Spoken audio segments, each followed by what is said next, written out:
தம்பி அடிச்சு பாக்கங்க சரியா? வேண்டாம்.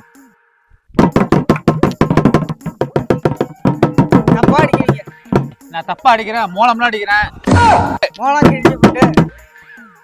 மூளை கிழிஞ்சு விட்டா? அதான் சவுண்டே வரலையா? எங்க? ஆமா, ரொம்பதான் கிழிஞ்சு விட்டு. தம்பி, மூளை கிழிஞ்சாதான் கிழிஞ்சு விட்டு. ஊர் மக்களுக்கு ஒரு நல்ல செய்தி சொல்லுவோம். சொல்லுங்க. ஊர் மக்களுக்கு ஒரு நல்ல செய்தி என்னன்னா, வர்ற 30/8/2026 அன்னைக்கு மாப்பிளரும் கோயில் திருமணியம்மன் கோயில்ல மகா கும்பாபிஷேகம் நடக்குது. எல்லாரும் தாராம கலந்துக்கோங்க. வீட்டுல யாரு இருக்கவளா? நைச்சா யாருக்கு தெரியாம கொண்டு வச்சிரு. நீ யாரும் சொல்லிவிடாத.